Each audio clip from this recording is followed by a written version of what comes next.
कभी मैं जागा सपना, कभी मैं खोया सा सच, कभी मैं साथी सबकी, कभी मैं अपना ही रब। रंगों की खुशबू को कोख में भर सकती हूँ, एक नई जान को सांसों में भर सकती हूँ। मैं ये भी, मैं वो भी, मैं कुछ भी कर सकती हूँ। मैं कुछ भी कर सकती हूँ, मैं कुछ भी कर सकती हूँ। हमरा एक काम कर दीजिए, आप माला माल कर देंगे आपको। इज्जत और ईमानदारी की दो रोटी मन भी भरती है और पेट भी। मन लालच का वो गहरा कुआं है कि उसमें जितना भरोगे उतना खाली। लड़कियों की इज्जत करना, उनको समझना, उनको समान रूप से भागीदारी देना, मन के भीतर छुपे अंत द्वंद, एक दूसरे के प्रति राग द्वेष, ये कुछ एक ऐसे मुद्दे हैं जिनसे हर देश, हर राज्य, हर शहर और हर गांव के किशोर किशोरियाँ जूझ रहे हैं। आप लोगों को मेरे प्रोजेक्ट या मुझ पर विश्वास हो ना हो, लेकिन आप लोग मुझे एक मौका दीजिए। मैं हारने के लिए तैयार हूँ, मेरे हाथ खाली रह जाएं, मैं इसके लिए भी तैयार हूँ। लेकिन अब मैं ऐसा कोई भी केस हाथ में लेने के लिए तैयार नहीं हूँ जहाँ मुझे झूठ को सच में बदलना हो। मैं बहुत कोशिश कर रहा हूँ प्रतिमा के साथ रिश्ता बनाए रखने के लिए, उसे समझने के लिए, पर सिर्फ मायूसी और निराशा मेरे हाथ में।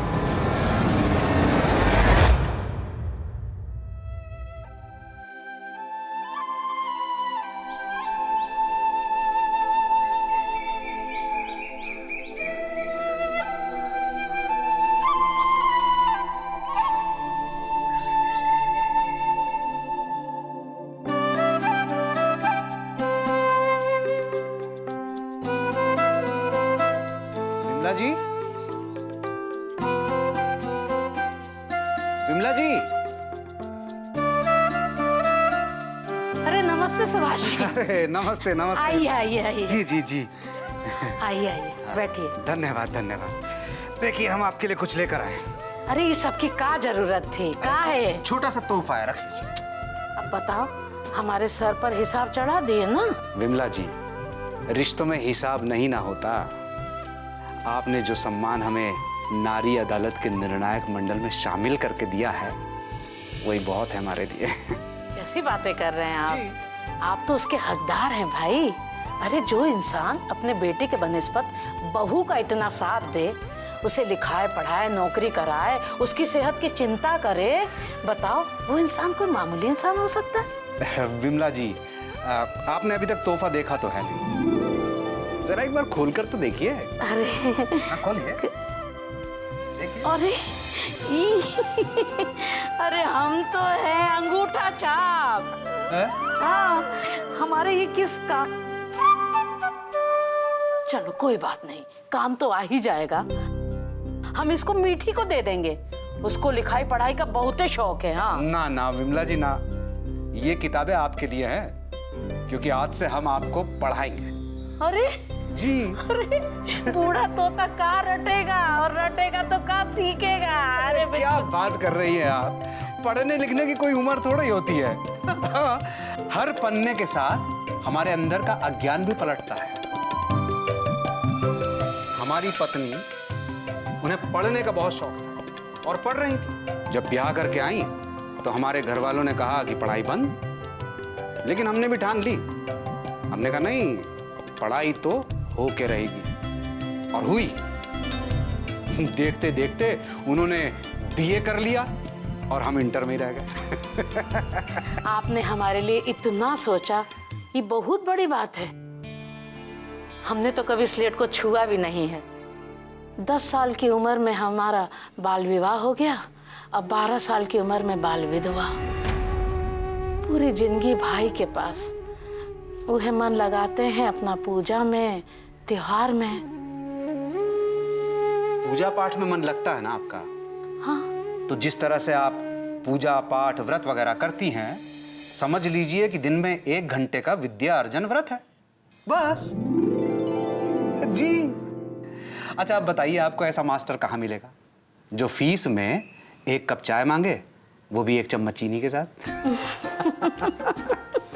तो कल से शुरू करते हैं विद्या अर्जन व्रत 1 घंटे का। जी। तनिक चाय तो पिला दीजिए। तो ऐसा कहिए ना कि हमारे हाथ की चाय पीनी है आपको। कम चीनी के साथ। वो भी जानते हैं हम। पिला दीजिए ना। हाँ ला रहे हैं।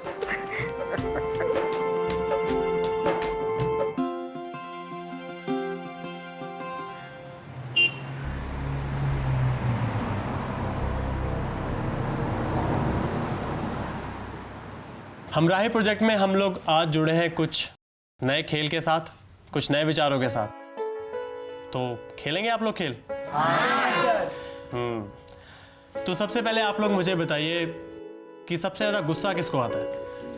प्रीता को। प्रीता को? इतनी प्यारी मुस्कुराहट है तुम्हारी, तुम्हें गुस्सा भी आता है? प्रीता तो हमारी टीम की झांसी की रानी है। अच्छा। कब करती हूँ मैं गुस्सा? हाँ, पहले गुस्सा आता था लेकिन अब नहीं करती हूँ। अब गुस्सा को दबा लेती हूँ। दबा लेते हैं गुस्से को? तो आप लोग मुझे ये बताइए, आप लोगों में से कौन कौन अपने गुस्से को दबा कर रखता है? बहुत सारे लोग हैं। चलिए इस बारे में हम बाद में बात करेंगे। तो खेल स्टार्ट करें? तो आपके सामने है गुब्बारे, कुछ चिट्ठियां और कुछ कंकड़ और पेन। आप लोग गुब्बारा उठाइए और उसमें ये चिट्ठी डालिए और इस चिट्ठी पर अपना गुस्सा लिखिए और अपने क्रोध के मुताबिक कंकड़ को गुब्बारे में डालिए। तो करेंगे आप लोग? जी सर। चलिए शुरू करते हैं।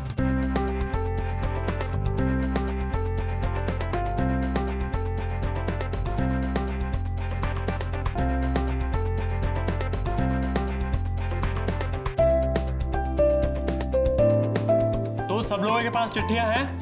Yes sir. पेन पेंसिल है सभी के पास? Yes sir. और कंकड़? Yes sir. और बैलून? वो भी है सर। Yes sir. अपना गुस्सा लिखो, जो भी तुम लोगों के दिल में है वो सब लिख दो।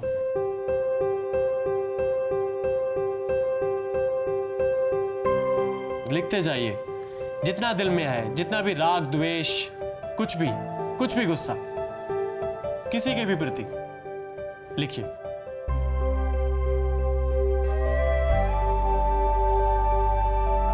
चिट्ठी यानी जो आपका गुस्सा है अपने इस बलून में डालिए।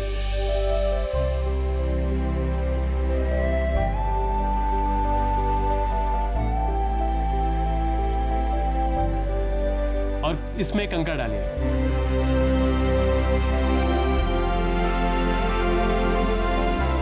अब इन गुब्बारों को फुलाइए।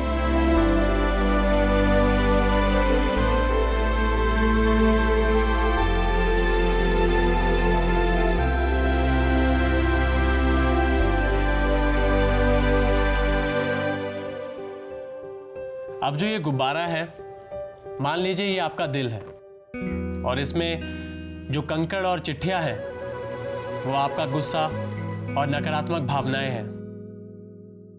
और ये जो कंकड़ है आपके दिल यानी आपके गुब्बारे को घाव देते रहते हैं। जितना ज़्यादा गुस्सा उतने ज़्यादा घाव। और एक दिन ऐसा आता है कि गुब्बारा फूट जाता है, लेकिन हम इस गुब्बारे यानी अपने दिल को इन घावों से बचा सकते हैं, इसको फूटने से बचा सकते हैं। 2 तरीके हैं। पहला तरीका यह है कि आप इसको पिन मारकर अपने मन को हल्का कर सकते हैं। और दूसरा तरीका यह है कि आप धीरे धीरे इसकी हवा निकालेंगे, तब भी आपके मन को शांति मिलेगी। तो कहने का मकसद सिर्फ ये है कि अपने मन में किसी भी तरीके का गुस्सा दबाकर मत रखिए, एक दूसरे से शेयर कीजिए, आपका मन हल्का होगा। तो हम लोगों ने इतना अच्छा खेल खेला, कुछ तालियां तो बनती है ना?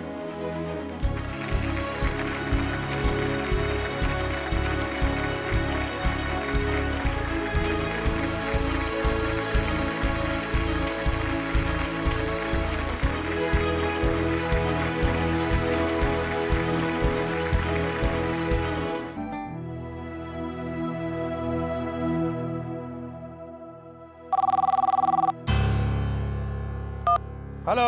हेलो, मिनिस्टर साहब हैं? अरे मिनिस्टर साहब दौरे पर गए हैं, 2 दिन के बाद फोन करके अपॉइंटमेंट लीजिएगा। कितना गद्दादार कुर्सी। अरे हमारे पास में एक कुर्सी होता ना। मिनिस्टर साहब को इस कुर्सी का कदर नहीं। हम तो इसका गद्दा में इतना मोटा कर देते ना कि जिंदगी भर जीने का आराम से इंतजाम ही हो जाता है। पर अपनी किस्मत में कहाँ हो।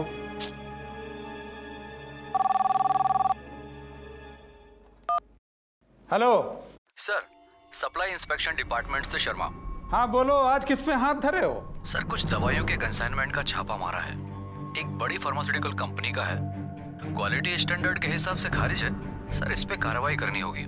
बड़ा छटपटाहट है तुमको काम करने का जी। मेडल मिलने वाला है क्या? सर, हमारा तो जो काम है वो कार्रवाई नहीं करेंगे तो हमारे ऊपर सवाल उठता है। अरे मूर्खों वाला बात मत कीजिए, कार्रवाई मत रोकिए। अरे इलेक्शन के टाइम पे काहे मंत्री साहब के सिर पे एक ठो समस्या का बम फोड़ दीजिएगा, हैं? सर, मिनिस्टर साहब की राय चाहिए होगी। अरे हम बतिया लेंगे ना, और वैसे भी हमारी और मिनिस्टर साहब की राय एक ही है। देखो, हम कह रहे हैं कि जांच को लंबा खींचिए और टाइम को थोड़ा पॉकेट में रखिए, समझे ना? अरे तब तक इलेक्शन पास हो जाएगा। और हम कौन सा तुमको गैर कानूनी काम करने को बोल रहे हैं? पर अगर किसी की तबीयत बिगड़ गई या बात जान पे आ गई तो? अरे जनसंख्या के विस्फोट से वैसे ही देश फटा जा रहा है। एक आध तो गरीब गुरबा मर भी गया तो कौन सा फर्क पड़ेगा? पर सर, बात कहीं बाहर निकल गई तो? आजकल आरटीआई का झंडा उठाए कई लोग फिर रहे हैं। देखो शर्मा, ऐसी जगह तबादला करेंगे ना कि ना बिजली मिलेगी ना पानी, सड़ जाओगे वहीं पर। अब सोच लो कि तुमको क्या करना है। अरे वैसे भी मिनिस्टर साहब का काम हम ही संभाल रहे हैं ना, तो हम जो बोल दिए हैं वही फुल और फाइनल है।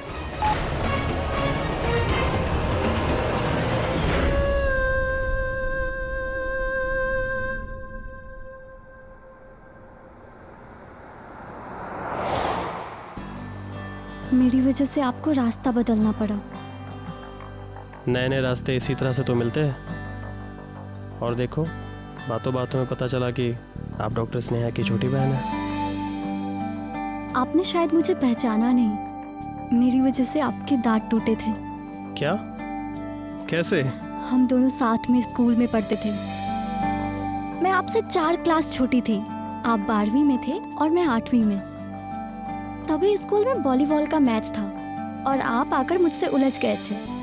तभी मैंने जोर से बॉल आपकी तरफ मारा और बॉल सीधे आपके मुंह पर लगी और आपके दांत टूट गए। अच्छा, तो तुम वो हो जिसने मेरे दांत तोड़े थे। लेकिन तुम कुछ... हाँ, उस टाइम मेरे बाल छोटे थे, आर्मी कट। ओह, मुझे आर्मी में जाने का बहुत शौक था ना, मतलब अभी भी है। वैसे तुम्हें देख के लगता ही है तुम कुछ अलग ही करोगी। तुम्हारे दोस्तों ने तुम्हारा सही नाम रखा है, झांसी की रानी।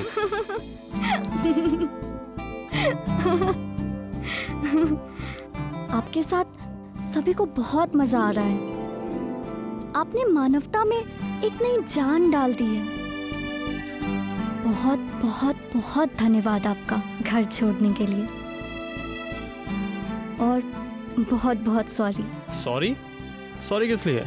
आपके दांत तोड़ने के लिए।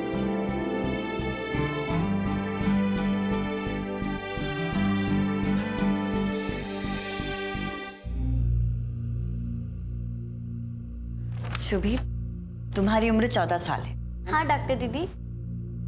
देखो, तुम्हारे खून में हीमोग्लोबिन की मात्रा 9 है, जो कि इस उम्र में कम से कम 12 से 16 होनी चाहिए। ये तो बहुत कम है। तुम अच्छे से खाना नहीं खाती? थाली भर भर के दाल भात खाती है, फिर भी खून की कमी कैसे डॉक्टर दीदी? सिर्फ दाल चावल खाने से इस उम्र के बच्चों का पोषण पूरा नहीं होता। क्या आप इसे फल, दूध, दही, सब्जियां, अंडा ये सब देती हैं? सिर्फ ये थोड़े ही ना है, 5 बेटियां हैं, 2 बेटे हैं, बेटे दोनों छोटे हैं। देखिए, इस उम्र में लड़कियों को मासिक होता है। इनके शरीर को ज्यादा पोषण की जरूरत है। भरपूर मात्रा में प्रोटीन चाहिए, जो कि दाल, अंडे वगैरह से मिलता है। और चाहिए आयरन, जो कि मिलता है हरी पत्तेदार सब्जियों से। वो सब खाती हो तुम? अगर ये सब नहीं मिलेगा तो शरीर कमज़ोर रह जाएगा और आगे जाकर भी बच्चा जनने में तकलीफ हो सकती है। पर फल कितना महंगा है, हम कहाँ से लाएंगे डॉक्टर दीदी? कोई बात नहीं, आप चिंता मत कीजिए। मैं आशा दीदी से कहूँगी कि वो तुम्हारे घर आकर एक हरा आंगन बना जाए। हरा आंगन? हाँ, हरा आंगन। नीलिमा ने पहले भी दूसरी औरतों के साथ मिलकर उनके घरों में ये हरा आंगन बनाया। पालक, मेथी, सोया जैसी सब्जियां आपके घर में ही हो जाएंगी। तब ना तुम्हें ना किसी और बेटी को, किसी को खून की कमी नहीं होगी। अरे ये तो बहुत ही सस्ता और अच्छा उपाय है डॉक्टर दीदी, पहले हमें किसी ने बताया ही नहीं। अच्छा शुभी, अब तुम अपना ख्याल रखना, अच्छे से खाना खाओ, ताकि कमजोरी ना हो। अगले साल तुम्हें फुटबॉल टीम में खेलना है ना? हाँ डॉक्टर दीदी। अच्छा डॉक्टर दीदी नमस्ते, हम चलते हैं। नमस्ते। नमस्ते, थैंक यू दीदी।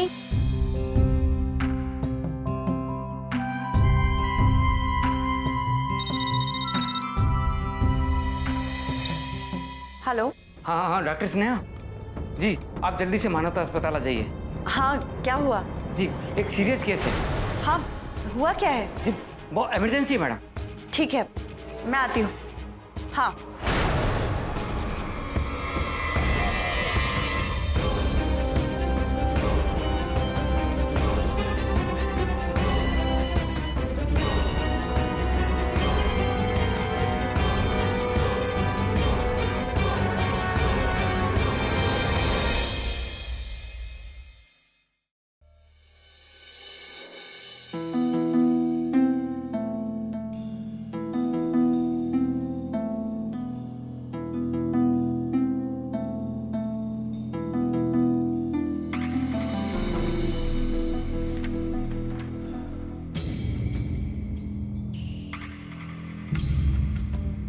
हम बचा नहीं पाए उस आदमी को।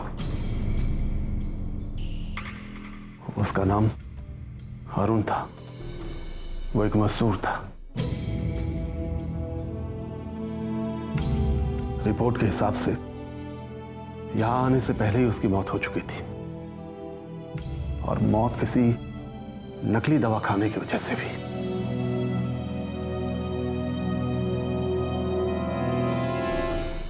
कंपनी ने अपनी जांच शुरू कर दी है।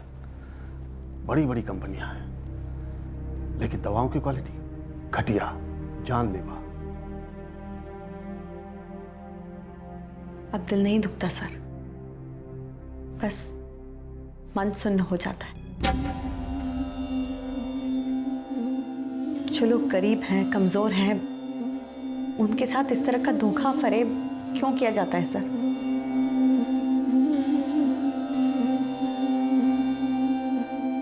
दवाइयां बनाने वाली ये बड़ी बड़ी कंपनियां ऐसा धोखा कैसे कर सकती?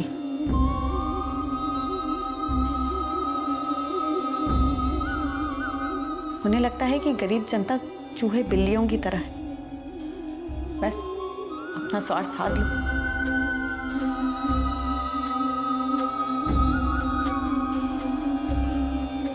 उनकी लाशों पर अपने बंगले बना लो और अपना मुनाफा बनाकर निकल जाओ।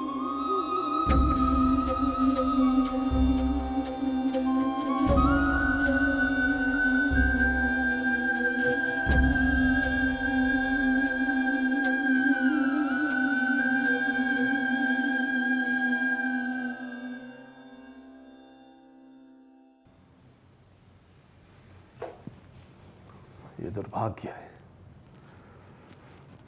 लेकिन इसकी जांच नहीं रुकनी चाहिए।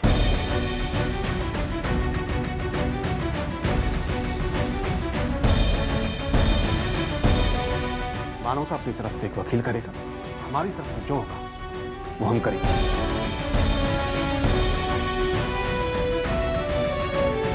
लेकिन ये फाइल यहां बंद नहीं होगी।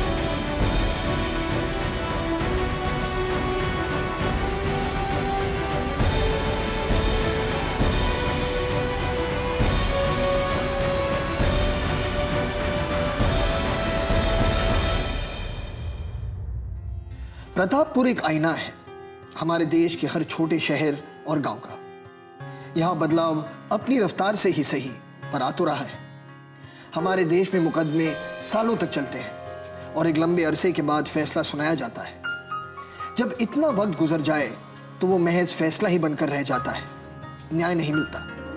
डॉक्टर स्नेहा ने नारी अदालत की शुरुआत क्या की, मानो एक छोटी सी क्रांति ही आ गई। घरेलू हिंसा हो या औरतों पर हो रहे जुल्म, बेटियों की शिक्षा या स्वच्छता, ऐसे सभी मुद्दों पर यहाँ तुरंत फैसला सुनाया जाता है, न्याय दिलवाया जाता है। और यही हमारी मुलाकात सुभाष जी से भी हुई।